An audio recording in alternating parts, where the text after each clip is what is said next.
بالكم من عيالكم. فمن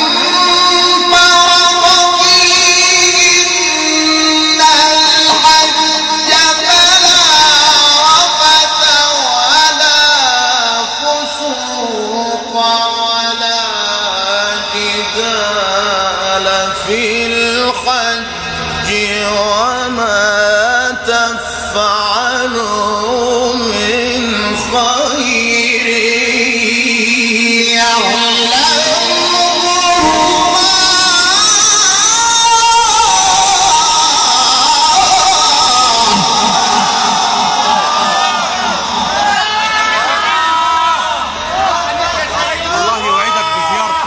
الله يوعدك بزيارته يا حاج محمود يا شجرة طهرة يا عمدة